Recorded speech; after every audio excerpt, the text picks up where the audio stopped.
Hi and welcome back. Now, whether you've skipped to this section of the course or you've been following along from the very beginning, let me tell you that if you're interested in business model innovation, you are in the right place, my friend. So what we're gonna go ahead and do now is that we're gonna take yet another small step back and look at, hey, what actually is business model innovation? We're going to dissect that phenomenon, and then in the upcoming sections, we're gonna go ahead and start innovating. All right? If that sounds exciting, let's dive in. So chances are at this point that you have your own business model canvas already. In the previous lecture, we spent some time and we created an example here for Uber. And at this point, it's very much recommended that you have your own business model, whether you have been following the previous lectures or not. So if you haven't followed the previous lecture, but you do have your business model canvas lying around, so please bring that one out because we're gonna need it in the upcoming lectures, all right? So first of all, what is business model innovation? We know what a business model is, but what is business model innovation? Well, we can define it as change in how a company delivers value to customers. All right? So change could be any one of these different boxes as we have been talking about. However, what most businesses tend to do is that they tend to stay product focused, right? So even though we have all of these 9 different steps in the business model, most businesses out there, they are going to be focusing on the value proposition itself, focusing on how can we improve or change the product. And what most businesses do, they focus on 2 different things when it comes to improving the product itself.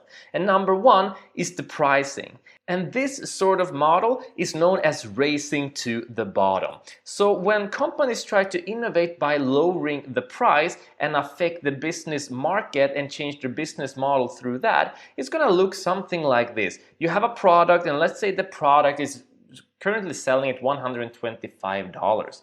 But hey, then you notice that there are some competitors who start selling it at $120 instead. So what you do is that you lower yours to $150, so they lower theirs to $110, so you go ahead and you lower yours to $100, etc., etc.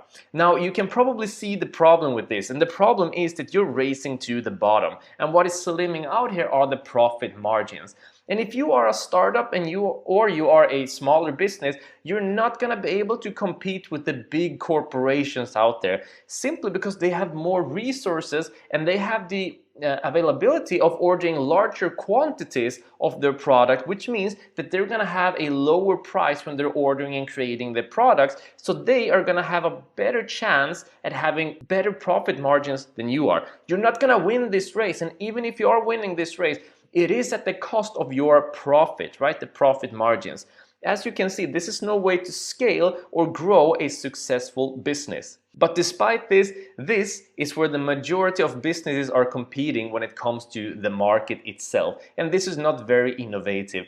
But there's also another side for the value proposition of changing the product or service itself, and that is changing its features. And this can be very successful, and we're going to look at innovations for changing the features of products. But there are some problems in here as well. And that problem is that it's still a limited avenue, especially for you being a startup or a smaller company. So when we're changing features, what are we changing? We're adding something or we're removing something to have the same product but slightly improved, right? So a couple of very common kind of Simon Says feature changes are, for example, Coke Zero. Now you remember when Coke Zero was released because of the health craze? Well, it has 0 sugar, fantastic. What happened? Well, their biggest competitors, Pepsi, released Pepsi Max. So a lot of the times when we're trying to innovate features is that someone is going to innovate a certain feature, and then it's kind of go like Simon Says, the other companies are going to follow suit. And while this is applicable, we're still only focused on the product right now. We're not doing any big innovations while we have 9 different steps out there to look at, basically all of the different businesses are going to be focusing on changing or doing something about the product. It's very hard for us being a small business or a startup to get into that, especially if we're looking to get into something like Coke Zero versus Pepsi Max. You know, we can release our own soft drink that can have zero sugar in it, but we're gonna need to disrupt the market through something else rather than just focusing on the features of the products. And more about that in just a little bit. Now, another example is, for example, the Big Mac. You probably have heard or eaten a Big Mac before in your life. That is McDonald's invention. Well, who are their big competitors? That would be Burger King and their Whopper. So the Big Mac is kind of the golden standard of McDonald's when it comes to ordering something off of their menu, and the Whopper is kind of the golden standard for Burger King. Now, what are they? They're just burgers, but they do have their key ingredients. So all they have done is they have taken a standard burger, they have tried to change the features, and then through great marketing and branding, they heighten it up, but all they're competing about here is right now marketing, but then also features. Can we improve the recipe? Can we heighten the flavors? Can we make it bigger? Etc, etc. Or can we go to pricing? Can we make it cheaper and get more customers through there? Now, while this is definitely an avenue you can go and create a successful business model through, it is limited to only focus on one single approach when there are so many different steps available out there. So what we're going to do instead is that we're going to take a holistic innovation approach.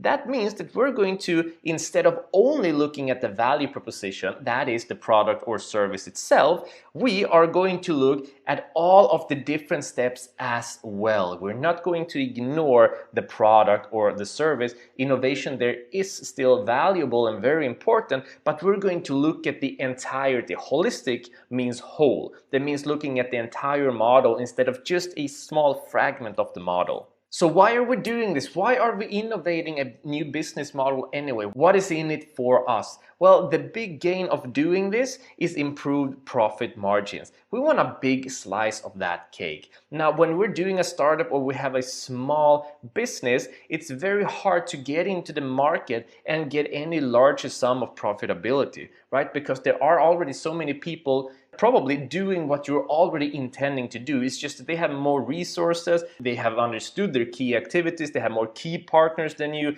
probably have more capital than you. So what we're looking to do is innovate something different. We're looking at improving, and by doing that, we're gonna have a whole host of people and customers coming to you instead, because what you have to offer is superior, and that is severely going to improve our profit margins.